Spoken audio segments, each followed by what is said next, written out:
السلام عليكم ورحمة الله تعالى وبركاته. نتمنى ان شاء الله وانتم تشوفوا في هذا الفيديو وهذه الوصفة جديدة تكونوا بصحة وعافية يا رب. اليوم جيتكم بهذه الوصفة تاع قلب اللوز ولا الشامية ولا الهريسة، كل واحد وكل منطقة كيفاش يسميها. احنا هنايا عندنا نقول نسموها الشامية. جبت لكم هذه الوصفة بالسميد المتوسط هكا لندرة السميد ما راحش كاين هذاك سبيسيال تاع الشامية الخشين. هنا سيت خدمتها بالسميد المتوسط وكانت النتيجة روعة والبنة ما شاء الله. هنايا شوفوا واحد القلب اللوز معسل وطري، يعني ما شاء الله نتيجة ما كنتش حاسبة غادي تخرج لي كيما هكا. نبداو على بركة الله ونصلوا على الحبيب المصطفى عليه افضل الصلاة والسلام. هنا اول حاجة نبدو بها هي الشربات اللي غادي نسقو بها قلب اللوز تاعنا كي يخرج وهو سخون ديريكتومون. لازم الشربات تكون واجدة. هنا نبداو بها هي الاولى. هذاك المومون تاع اللي توجد فيه طيب فيه وكاع وتبرد فيه، هذاك المومون نيشان يكون وجد قلب اللوز في الطياب والشربات نلقوها بارده. هنا قلت لكم درت كاس سكر مع 2 كيسان ماء وطرف تاع قارص ولا ليمون. الا ما عندكمش معليش تقدروا تستغناو عليه وحطوه فوق النار كي يبدا يغلي. نحسبوا 15 دقيقه ونطفوا عليه نخلوه يبرد. يعني قلب اللوز تاعنا كي يكون واجد نجبدوه وهو سخون من الفرن تم الشربات تاعنا تكون بارده. الا كانت بارده ندفوها غير شويه، يعني ماشي بارده بزاف ومشي سخونه تاني، تكون شويه دافيه هكا باش كي نجبدوه نلقوها واجده. المهم هنا عندي هذا السميد خدمتها بالسميد موين كيما هكا. لا مارك تاعه كنزه، هي من الاحسن كون تلقوا تاع لا مارك مولا. السميد المتوسط تاعها يجي شويه خشين. هاد لا مارك السميد المتوسط تاعها جاي رقيق بزاف هكاك وعطاني نتيجه شابه. هنا هاد البلا تاعي انا درت فيها 2 كيسان هادو اللي كنت تشوفوا فيهم، هادوك هما عبرت بهم السميد. درت 2 كيسان معمرين سميد متوسط، هذا اللي وريته لكم. وتقدروا تخدموا بتاع الميزان تاني يجي شويه خشين. هذاك المتوسط تاع الميزان مليح تاني. هنايا درت قلت لكم عبرت بهذا الكاس 2 كيسان تاع سميد متوسط. زدت قرصه ملح. هنا غادي نضيف ربع ملعقه صغيره تاع خميره الحلوى لا ليفور شيميك. هذه هي اللي غادي القلب اللوز تاعنا يجي طري من الداخل وما يجيش مدكس. هذا هو السر الاول تاع خميره كيميائيه. وهنا شوفوا ضفت الربع تاع هذاك الكاس تاع ليدام. يعني انا خلطت هنايا ما بين الزيت والمارغرين. درت قسم ملعقه كبيره تاع مارغرين دايبه وحوالي تاني ملعقه كبيره تاع زيت، عطاتني ربع تاع كاس. تقدروا ديروها زيت ولا تقدروا ديروها كاع مارغرين، هذيك الربع كيما تقدروا تخلطوا. كيما انا درت شويه زيت شويه مارغرين ولا حتى السمن الا كان عندكم. كيما شفتوا ضفتها على هذاك السميد. وكنت ضفت لاغوم تاع الزبده، يعني ذوق الزبده. اللي ما عندهاش دير فانيليا هنا غير باش نسمو هذيك قلب اللوز تاعنا. هنا جبت هذاك السكر، عندي كاس تاع سكر كيما شفتوا معايا. هذاك الكاس تاع السكر ما غاديش نضيفه للسميد ونضل نحكو كاع نهار تحكي فيه ما غاديش يذوب لك هذاك السكر. هنا السر في هذا السكر خاصه يذوب مليح باش هذاك القلب اللوز تاعك ما يجيكش يابس ويجيك طري. هنايا شادر حكمت هذا السميد بس استهب هذاك اللي دام ربع كاس اللي قلت لكم ضفته له. نعاود لكم المقادير: 2 كيسان سميد متوسط، قرصه ملح، ربع ملعقه خميره الحلوى ولاغوم تاع الزبده ولا فانيليا. وراني نحك مليح كيما هكا، ماشي نحك غير ندخل هذاك اللي دام كيما من نديرو طعام، ندخل هذاك اللي دام في هذاك السميد. ونجيب هنايا هاد الكاسرونه تاعي. قلت لكم كنت درت كاس تاع سكر ماشي معمر ناقص 2 صباعتين هكاك ولا، وضفت له نص كاس تاع تحت نص كاس تاع ماء سخون يغلي. حركته مليح في الكاسرونه، دوبته مليح بهذيك المغرف. وكي داب لي هكا بقى شويه منه ما دابش، درته فوق الغاز. بقيت نخلط قيس ما داب لي هذاك السكر في الماء سخون. بعديها ضفته لهذا الخليط تاعي هنايا. كي ضفته معليش يبقى لكم شويه هكا حبيبات تاع سكر ما دوبوكمش، معليش ليسونسيال الكميه الكبيره تذوب لنا في هذاك الماء السخون. هنا الهدف باش ندوبوا هذاك السكر كي ندوبوه مليح ونضيفوه للسميد تاعنا.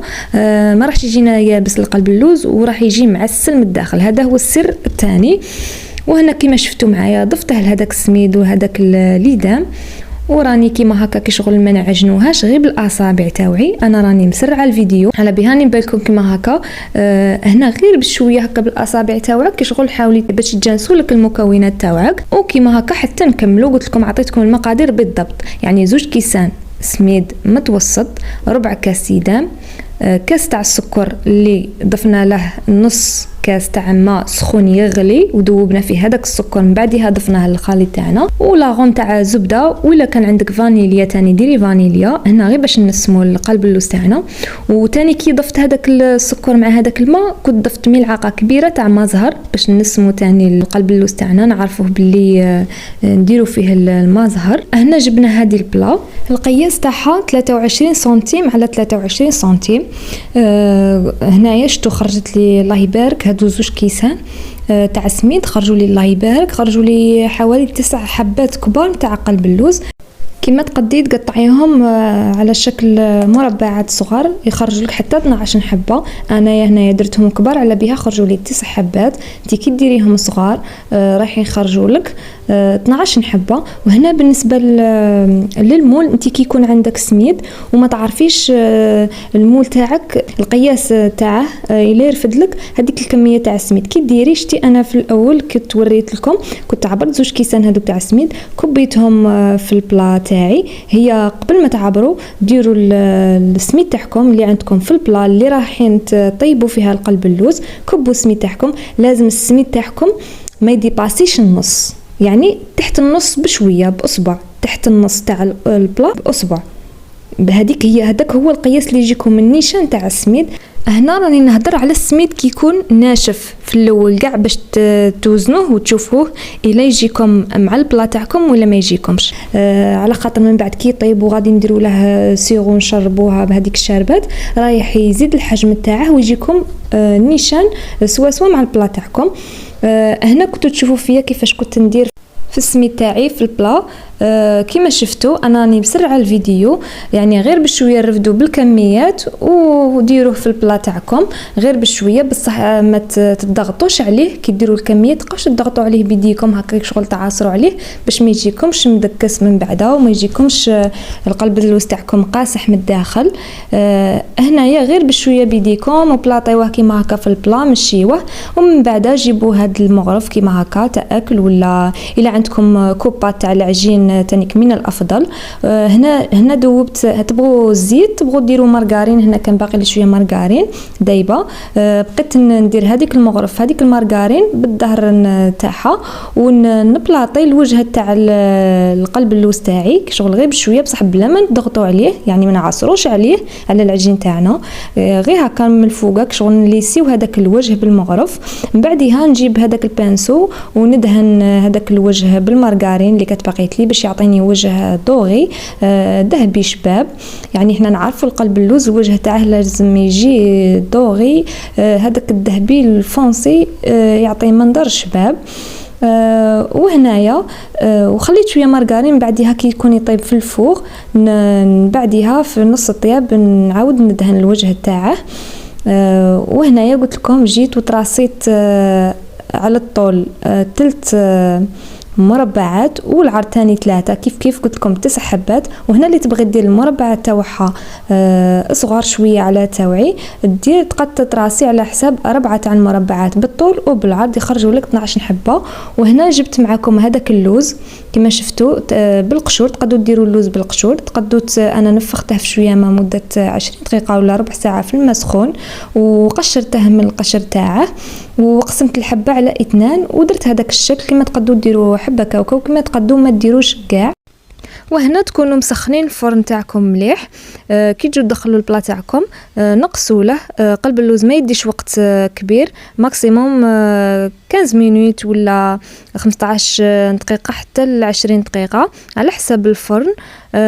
دخلوه قلت لكم شعلوا له غير من تحت، كي تشوفوا الجوانب حماروا مليح شوفوا هنايا تما طفوا له وشعلوا من الفوق يحمار الوجه تاعه. انا هنا كي حماروا لي هذوك الجوانب جيت هنايا بهذا هذاك البانسو بشويه مارغرين كانت باقيه دايبه، ودهنت الوجه تاعه باش يعطيني هذاك الاحمرار واللون الذهبي هذاك الشباب. ما راحش يدي لكم وقت طويل باش يطيب، سيرتو الا كانت عندكم كميه قليله كيما هكا كي تخرجوه هو سخون.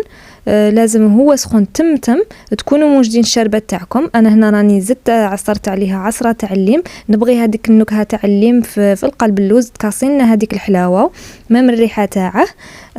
ولا تقدروا ديروا ماء الزهر، هنايا تقدروا تضيفوا له شويه ماء الزهر باش تبقى هذيك الريحه تاعه. شوفوا كيفاش راني نسقي فيه، يعني تبقاو تسقوا فيه بدفعات حوالي 3 دفعات ولا كيما هكا نتوما تضيفوا وهو يشرب.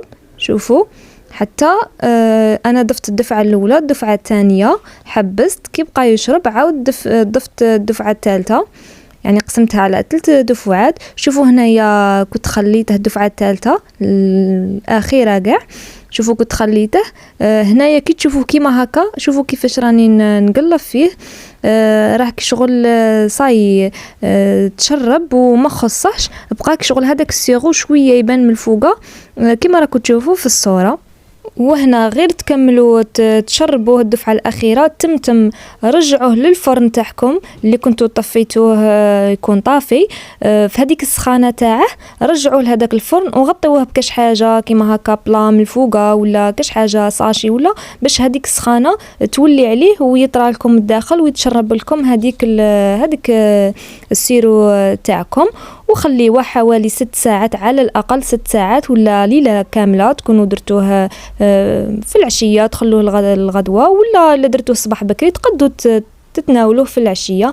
المهم على الأقل تخلوه 4 ساعات 5 ساعات 6 ساعات يرتاح ويتشرب ويتعسل من الداخل مليح. هنايا أنايا صراحة ما خليتهش بزاف، خليته حوالي 3 ساعات ما كاملينش، قلقت عليه. بصح من الافضل تخلوه يريح ويتشرب في غرده تلقوا نتيجه شابه بزاف. انا هنايا شوفوا كي بغيت نقسمه جبت شويه عسل، قسم ملعقه هكا تاع عسل تكون النكهه تاعها شابه. دهنت بالبانسو، سخنته شويه العسل، دهنته بالبانسو فوق الوجه تاع قلب اللوز تاعي باش يعطيني هذاك اللمعان ووجه شباب. هذا ما كان هنا اختياري، تزيين كل واحد كيفاش يزين. هنا تقدوا ما ديروش كاع هذا اللوز ولا كاوكاو ولا كي يطيب تخلوه هكاك على حاله. كي يطيب هنايا عادة ديروا له شويه كاوكاو هكا مهرمش ولا لوز ولا اي حاجه ولا تخلوه على حاله. التزيين يبقى اختياري. وهنا كما راكم تشوفوا فيا نبدا نقسم لي مورسو تاوعي. هنا توجور المورسو الاول رايح يتفتت لكم، سيرتو لما كاش عندكم هذيك اللي غادي تنحوا بها لي مورسو تاعكم، الا ما كانتش قد الطول تاع المورسو رايح يتخسر لكم شويه، بصح ما تخافوش تقدروا تسقموا هكا الشكل. انايا الاولى راني شغل شويه تفتت لي كي نحيتها، بصح من بعدها تقدروا تسقموها هكا بخدمي ولا مغرف كما راكم تشوفوا. تا المونجا طري ومعسل من الداخل. شوفوا هذاك كيفاش حمار من تحت وحمار من الجوانب، وهذاك التعسان من الداخل شوفوا كيفاش، يعني ما شاء الله. درناه بالسميد متوسط وخرج ما شاء الله، ما جاش كما نقولوا قاصح ولا مكدس ولا ليسونسيال، خرج لنا شباب والبنه تاني شابه ما شاء الله.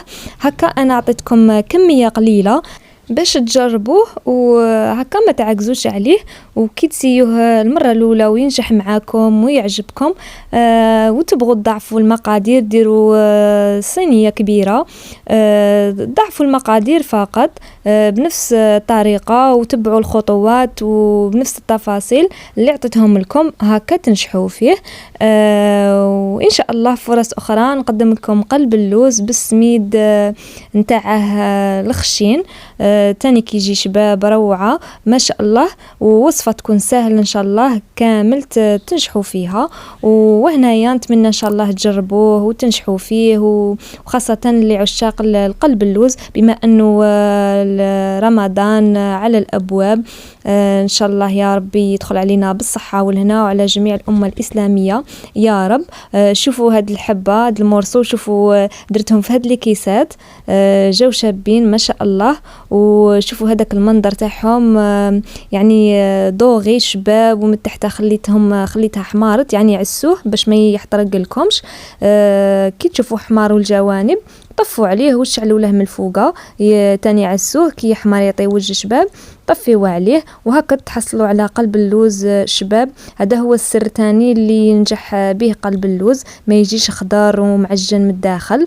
وتاني السر اللي قلت لكم في الشربات لازم كي تغلي تحسبوا لها 15 دقيقة وتطفوا عليها، تجي شوية عاقدة ماشي خفيفة بزاف هكا باش وتكون دافية كي تشربوا القلب اللوز تاعكم كي تخرجوه وهو سخون، تكون دافيه هكا القلب اللوز تاعكم رايح ينجح وما يتعجل لكمش. خاطر كون ديروا هذاك السيغو سخون مع هذاك قلب اللوز سخون رايح يتعجل لكم وما يعطيكمش نتيجه شابه.